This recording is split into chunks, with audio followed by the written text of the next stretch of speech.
दोस्तों, हर कोई सेना और सेना की बात कर रहा है, चाहे पार्टी हो भारतीय जनता पार्टी, चाहे पार्टी हो कांग्रेस। उन्होंने जय हिंद सभा के जरिए सैनिकों का सम्मान की बात की है और भारतीय जनता पार्टी सरकार ने तिरंगा यात्रा निकाल कर बात की है।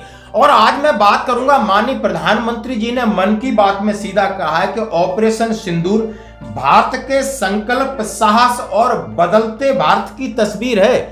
आज पूरा देश आतंकवाद के खिलाफ एकजुट है, आक्रोश से भरा हुआ है, संकल्पबद्ध है।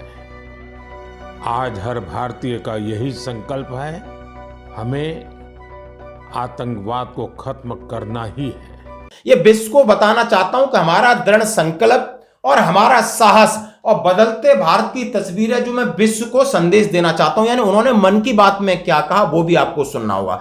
उससे पहले हमारे सेना के एक कर्नल साहब हैं, उन्होंने सीधा कर्नल देवानंद साहब रिटायर्ड है, उन्होंने कहा है, सैनिक आपको तब याद आता है तब आपके काम इसमें करता है सैनिक। तो ये क्या किया हमारी कर्नल सोफिया के साथ आपने, जहां आए दिन सैनिकों के साथ गैर कानूनी काम होते हैं, उनके साथ दुराचार होता है, दुर्व्यवहार होता है। सैनिक अधिकारी और सैनिक जो वर्दी में, उनको उठा करके पुलिस थाने में पिटाई की जाती है और उसके बाद एफआईआर तक नहीं होती है। कि बात सब सेना की कर रहे हैं, लेकिन सेना का अपमान बंद कब करोगे? यानी सेना के साथ जो जाति कर रहे हो, क्या वो भूल गए? हम नहीं भूले, आप लोग भूल सकते हो। आप हमारा सम्मान करो ना करो, लेकिन अपमान करने का कोई अधिकार नहीं है। उन्होंने वो उदाहरण पेश किए जो कि उन्होंने कहा है कि आप समझ सकते हो कि पंजाब के अंदर एक सेवारत कर्नल साहब की जिस तरीके से पुलिस वालों ने पिटाई की, क्या वो सम्मान है या अपमान है? आखिर उनका क्या कसूर था? ऐसी बहुत सारी वारदातें सैनिकों के साथ होती हैं। हम ये नहीं कह रहे कि जहां सैनिक गलत है उसके खिलाफ कार्रवाई करिए, और इसलिए उन्होंने कहा है कि सैनिक हो या पूर्व सैनिक हो, अब सैनिक आयोग बनाने का वक्त आ गया है।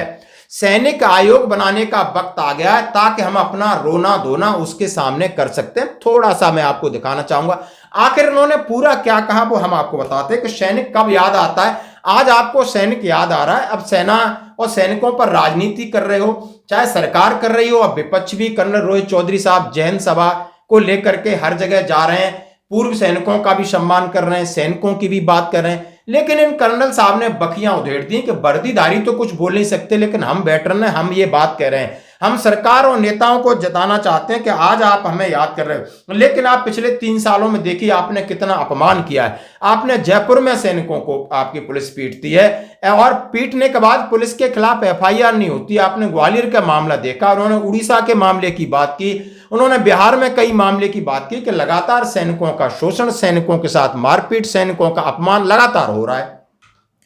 अब उन्होंने आग्रह किया है कि हमें लगभग इस कटघरे में, कानूनी कटघरे में मत खड़ा करो, और आप लोग भी एकदम रिटायर्ड होके जाते हैं या सेना में के अंदर है, उनको भी आप ये नहीं सोचते इनका सैनिक धर्म है और राष्ट्र धर्म है, सैनिक जाति, लेकिन आप उनको भी जातियों में बांटते हो कि फलाने की जाति है। तो हम आपसे ये उम्मीद कतई नहीं करते कि आप हमारा सम्मान करो, लेकिन आपके नीचे पुलिस है, आप अपमान करना तो बंद कर दो। आपके पास रेवेन्यू है, बहुत सारे जवान परेशान, आप उनका उतना तो देखिए सम्मान। तो आप राजनीतिक आपका एजेंडा है। जैसे कि उन्होंने खूब खरी कोटी काफी कुछ सुनाया, जैसा कि आप थोड़ा बहुत वीडियो में आपके सामने रख रहा हूं।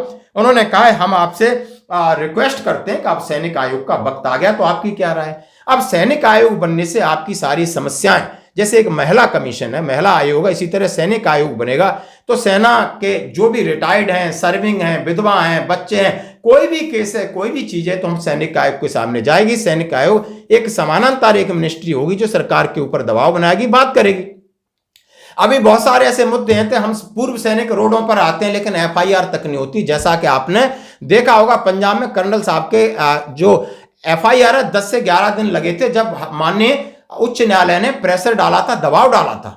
तो बड़े शर्म की बात है, ये लोग बदलने वाले नहीं, इनको कोई फर्क नहीं पड़ रहा है, क्योंकि आप चाहे बॉर्डर पे रह रहे हो, बॉर्डर पे आपके बच्चे यतीम हो जाएं, इनके बच्चों की रखवाली के लिए अपने बच्चे को यतीम कर सकते हो, इनकी बीवियों की रखवाली के लिए अपने बीवी का सिंदूर उड़ा सकते हो, जान दे सकते हो, कुछ भी दे दो, लेकिन अभी तक आवाज नहीं है।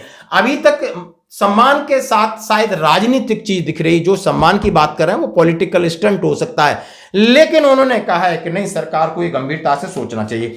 अब मैं बात कर रहा हूं, जैसे आपने जय हिंद सभा, तिरंगा यात्रा, इन सब के बारे में मैं आपके सामने कुछ तस्वीर ला रहा हूं। अब मैं बात करूंगा माननीय प्रधानमंत्री जी के मन की बात। उन्होंने कहा है, आज जैसे ही पूरा देश आतंकवाद के खिलाफ एकजुट है और ऑपरेशन सिंदूर के बाद सेनाओं का पराक्रम और उनका सटीकता के साथ सीमा पर आतंकी ठिकानों को ध्वस्त करना, ऑपरेशन सिंदूर दुनिया को एक सबक मिला है। और उन्होंने कहा यह सैन्य कार्रवाई नहीं है, ये एक भारत का साहस, संकल्प और भारत की बदलते भारत की तस्वीर है जो कि हम दुनिया को दिखाना चाहते थे, दुनिया ने देख लिया है।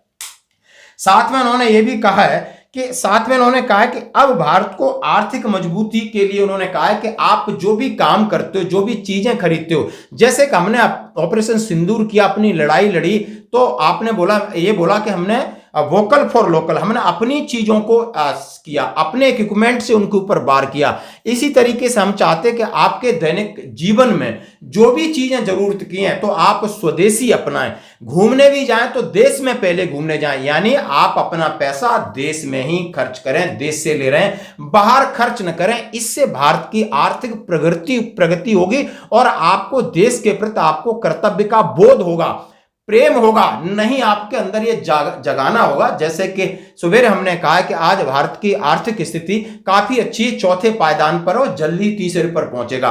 और उससे ऊपर जो दो देश हैं जिनकी $30 ट्रिलियन और लगभग $19 ट्रिलियन अमेरिका और चीन की, उसके मुकाबले तक पहुंचना है, उसको टक्कर देना है, तो आपने ये चीज करनी। तो माननीय प्रधानमंत्री जी के मन की बात पूरा सुनिए और आपका क्या कमेंट्स है इसके ऊपर।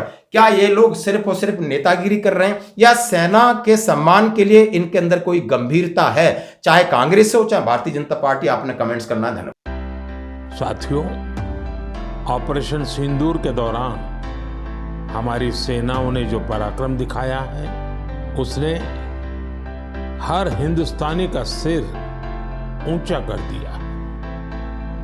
जिस प्रिसीजन के साथ मैं आप सबसे भी आग्रह करता हूं, आइए इस अवसर पर एक संकल्प लें।